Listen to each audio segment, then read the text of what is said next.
Donc salut tout le monde, aujourd'hui on se retrouve pour une nouvelle vidéo assez spéciale car je suis avec ma grande sœur. Donc elle s'appelle Marie, elle a 23 ans. 24, Et... connasse. Ouais. 24 ans. Oupsie. Donc tu as fait un déni de grossesse, c'est ça? Et c'est quoi le déni de grossesse? Donc le déni de grossesse, c'est quand on ne voit pas qu'on est enceinte, qu'on a tous les symptômes d'une femme normale qui n'est pas enceinte, donc ses règles, pas forcément de prise de poids, et j'en passe. Et il y a deux types de déni de grossesse, je le dis. Ouais. Ouais. Donc il y a le déni partiel où on apprend avant l'accouchement qu'on est enceinte, mais au-delà des 3 mois pour l'IVG.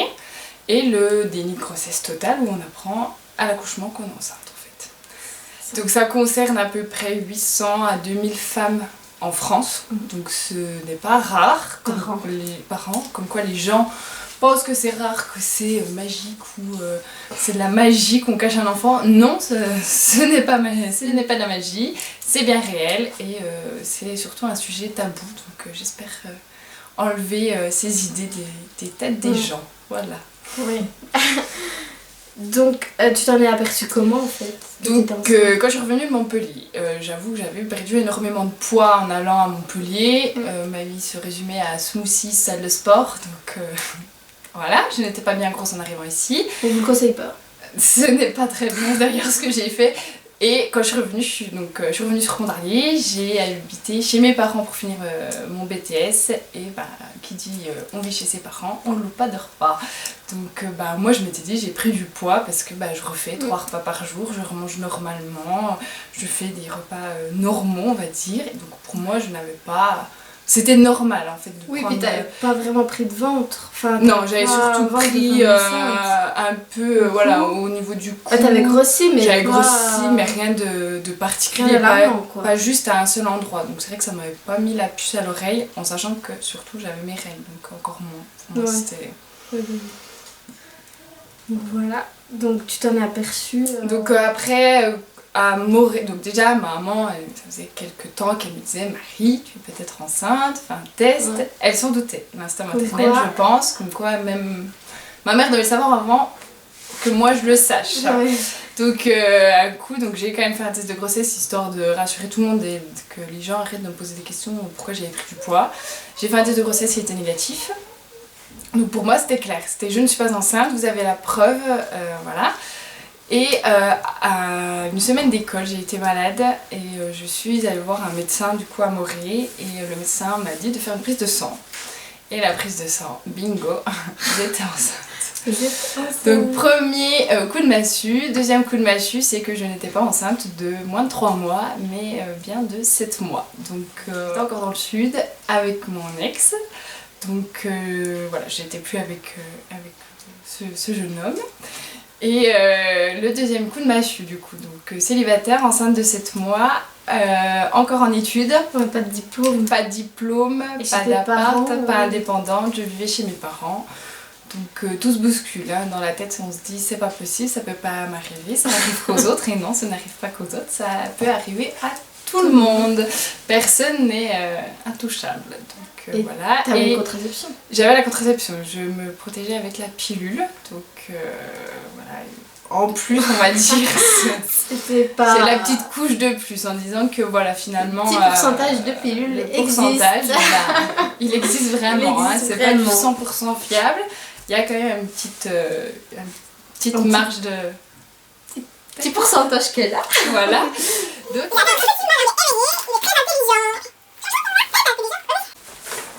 Donc, pendant que j'étais au bar du coup avec mes copines, ma maman m'a envoyé un message en gros qu'il fallait que je parle, qu'il fallait que je garde pas pour moi, qu'elle sentait qu'il y avait quelque chose qui allait pas et que je cogitais. Donc je suis rentrée du bar, je suis revenue à la maison et là... il fallait forcément lui dire à un moment donné, voilà, donc je suis rentrée chez mes parents pour leur annoncer du coup, parce qu'il fallait forcément passer par cette étape. Donc j'arrive chez moi, ils étaient tous devant la télé, mes parents étaient devant la télé et tout le monde était en haut. Donc je me suis assise sur le canapé et je me suis effondrée en larmes. Donc du coup, je fonds en larmes, je craque, on va dire, parce que c'était trop de le garder pour moi. Et surtout, l'appréhension de l'annonce. Donc, et là, ma maman me regarde et me dit, qu'est-ce qui se passe? Et d'un coup, d'un seul, c'est sorti. Je suis enceinte de 7 mois, je suis plus avec le papa. Mais bon, au moins, ça m'a fait du bien de le redire une fois, je pense pour moi, de vraiment me mettre dans la situation qu'il fallait que j'assume. Donc, mon papa, sur le coup, n'a rien dit. Il m'a pris dans ses bras, mais il n'a rien dit de plus. Je pense que c'est pas facile d'apprendre que sa fille est enceinte de 7 mois, qu'elle a 2 mois pour réfléchir, pour assumer, quoi, on va dire, pour se mettre dans la tête qu'elle va être maman. Ouais. Et je pense qu'en tant que papa, c'est pas facile. Et puis après, la réaction de ma maman, des câlins, ça va aller, t'inquiète pas, il y a plus grave dans la vie. Et je pense que oui, ils ont dû ne pas dormir quelques nuits, à mon avis, le temps de réflexion. Et je pense qu'en tant que parent, on doit cogiter. Ouais. C'est ça. Aux solutions, à comment elle va faire, comment on va faire, parce que clairement j'habitais encore chez eux, donc ils étaient dans le bateau. Qu'est-ce qu'il y a?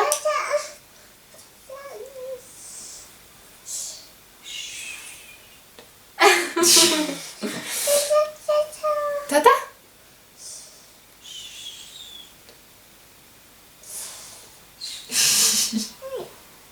Tu fais ça? Non. Mais à peine plus fort peut-être du coup. Je sais pas si on l'entend. Tant pis. Donc voilà, donc l'annonce a été faite et après il fallait que je l'annonce du coup à mes soeurs et à mon frère. Donc je l'ai annoncé à Lucie. Donc, elle m'a dit c'est pas grave, je vais être tata, c'est trop cool. Voilà la réaction de Lucie en premier. Qu'est-ce qu'il y a? Dodo? Voilà, après Amélie, pareil, elle était contente. Et puis Thomas, bon, je vais lui péter la gueule, je vais le tuer, voilà, mon ex. Première réaction, et sinon, non, content. Mais après, voilà, c'est vrai que c'est une super nouvelle, c'est un super. C'est un événement. C'est un événement, c'est quand même donner de la naissance, quoi. Et finalement, voilà, c'est des hauts, des bas, au lieu que ce soit que des hauts pour une grossesse normale, on va dire.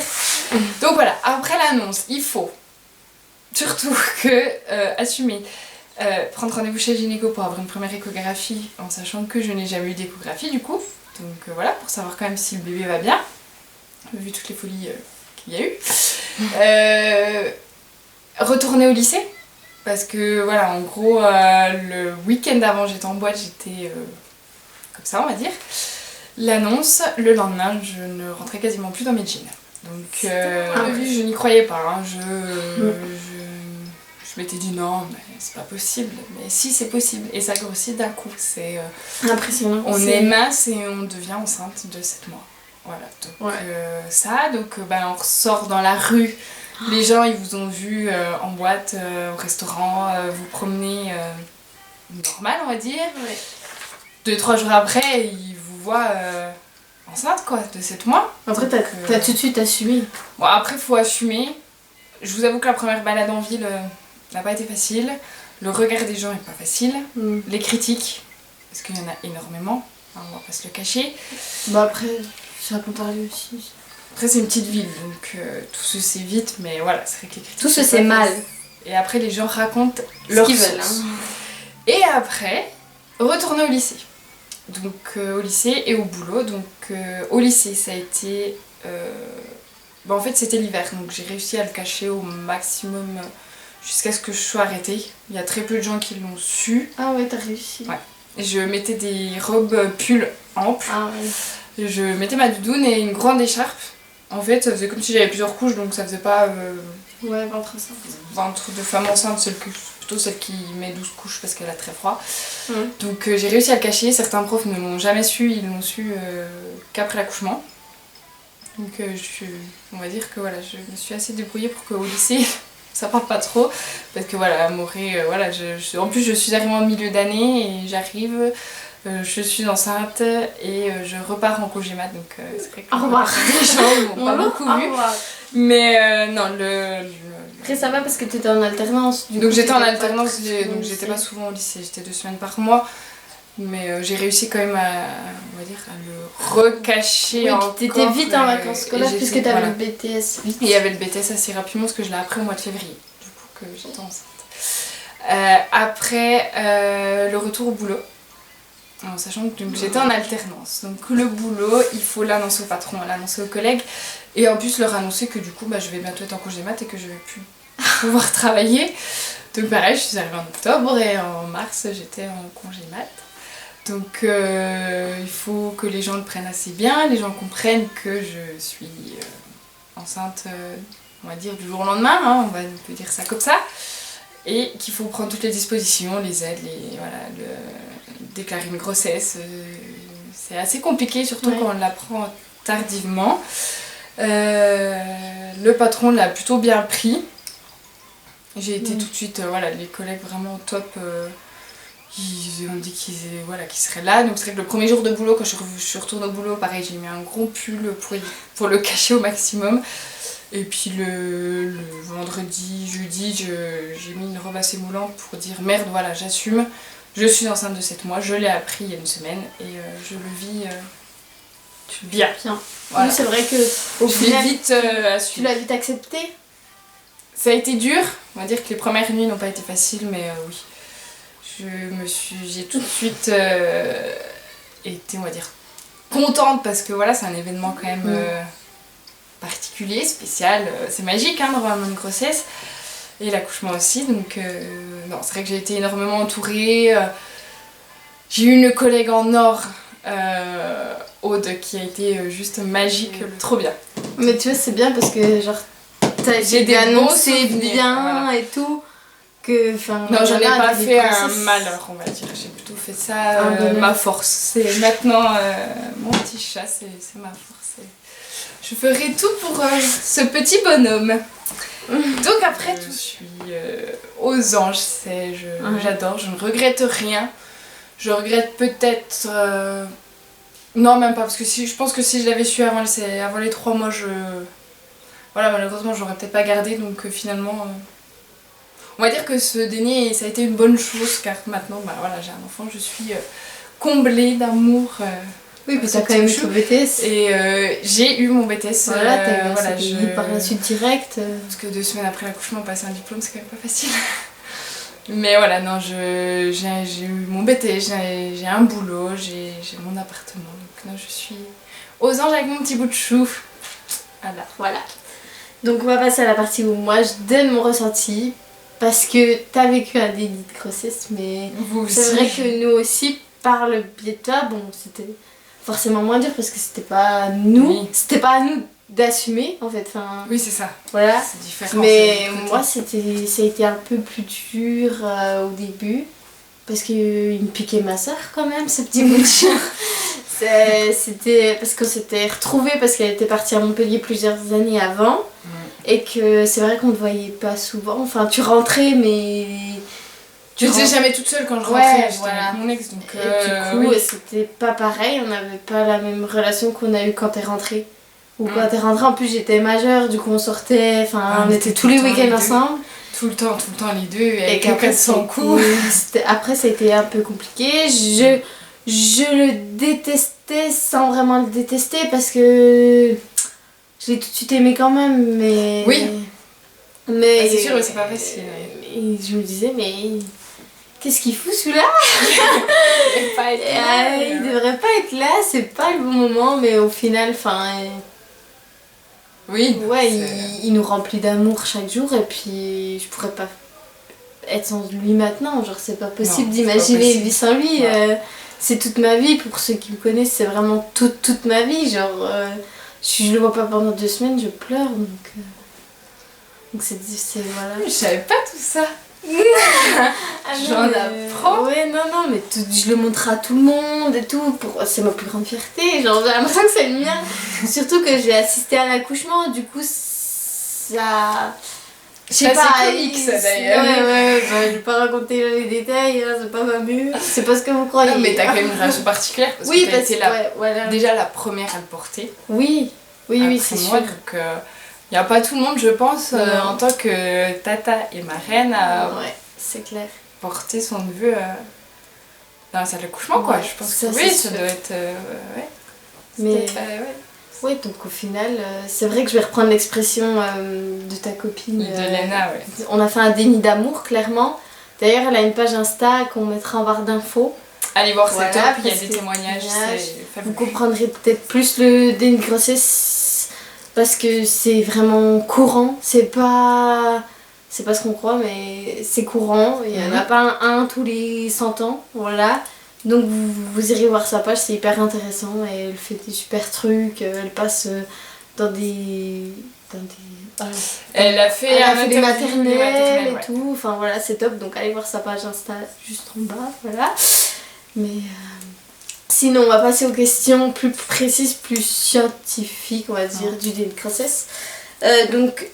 Où se place l'enfant dans le ventre et se développe-t-il correctement? Donc, l'enfant se place sur le côté. Donc, en fait, moi, Valentin, en vertical, voilà. Il était caché derrière mes côtes. Donc, au lieu d'être allongé comme ça, et ben moi, voilà, tous les enfants du déni de grossesse sont sur le côté comme ça. Donc, ils se planquent derrière les côtes. Donc, c'est effectivement... on ne voit rien parce que c'est sur le côté. Et il se développe quand même normalement. Parce que moi, quand je suis allée faire l'écho des 7 mois, il avait une bonne taille et un bon poids pour 7 mois de grossesse. Il n'était pas trop petit, il s'était très bien développé. Après, ça fait pas des gros bébés. C'est pas des gros bébés, hein, c'est pas des énormes bébés de 4 kg et quelques, je vous l'avoue, mais non, il s'était bien développé, il n'y avait pas de soucis. Il avait une taille et un poids normal, on va dire. De toute façon, c'est ce que j'ai vu dans des articles, c'est qu'ils disent qu'ils se développent correctement parce que justement ils prennent cette position verticale qui laisse en fait prendre la place qu'il a besoin. Ouais. Donc voilà. On va dire c'est un peu surréaliste, mais c'est réel. C'est pas... on ne fait pas exprès de le cacher. Mais c'est vrai qu'il n'y a pas beaucoup de recherches sur ce sujet-là et c'est bien dommage en France. Parce que je pense qu'il faudrait lever le tabou là-dessus. Hein. C'est pas... C'est pas... non, on le cache pour avoir un déni de grossesse à n'importe quel âge. C'est pas parce que t'es jeune que t'as forcément plus de chances d'avoir un déni de grossesse. C'est ça. Justement, il y en a après, puis ça fait des drames d'ailleurs. Il y a souvent des... psychologiquement, c'est dur. Et c'est pas parce que vous avez eu des grossesses, on va dire, normales, que vous avez eu les 9 mois de grossesse, que vous ne pouvez pas avoir de déni de grossesse. Certaines mamans ont des grossesses normales pour les premiers. Et par exemple, pour un troisième, la prennent. Mais c'est vrai qu'ils expliquent pas trop à quel moment tu peux faire un déni. C'est voilà. Ton inconscient, il sait, mais ton conscient ne sait pas en fait. Ton conscient, il veut pas d'enfant, c'est comme ça, point barre. Et puis le corps s'adapte en fait à la situation. Donc, t'as des symptômes de grossesse ou pas? Non. J'ai eu mes règles. Ouais. De toute façon, en fait, moi, j'avais mes règles. Tu vas pas t'alerter d'autre chose, quoi. T'as tes règles, hein. Voilà, hein, le symptôme de la femme enceinte, c'est quand t'as pas tes règles. Moi, j'avais mes règles. Pour moi, c'était impensable. C'est l'alerte chaque mois, de toute façon. T'as tes règles tous les mois, ok. C'est fini, quoi. Donc, et non. Et comme dit Léna sur sa page, les règles qu'on a pendant le déni de grossesse, c'est pas des règles normales. C'est des règles d'anniversaire en fait. C'est votre corps qui les réglé comme ça, donc automatiquement il fait des règles, même si... Mais il y en a qui en ont en étant enceinte et en étant consciente d'être enceinte, elles ont quand même leurs règles. Oui. J'ai vu ça. Donc ça dépend, c'est des cas vraiment, c'est cas par cas, c'est vraiment unique et spécifique. Ouais. Mais comme quoi le corps humain est assez fou. Quelques questions. Vous avez des questions. Après, si vous avez des questions, vous pouvez les poser en commentaire ou alors en message privé. Puis peut-être qu'on fera une deuxième version plus approfondie, peut-être plus scientifique. Et peut-être qu'on fera avec d'autres. Puis on pourra voir avec Léna, peut-être pour voir aussi elle son ressenti. Parce que chaque ressenti, moi, c'est le cas sans papa, on va dire. Et après, il y a des cas où ça se passe très bien avec le papa. Hein. C'est la vie, mais c'est un très beau cadeau. Je ne regrette rien. Ouais, voilà. Donc si vous avez aimé cette vidéo, n'hésitez pas à mettre un pouce, à vous abonner, à partager la vidéo en masse pour lever ce tabou, pour lever l'histoire de ma grande sœur et pour lever l'histoire de Valentin, qui n'est pas un cas unique en France. Loin de là. Voilà, et donc on vous retrouve pour une prochaine vidéo. À toutes.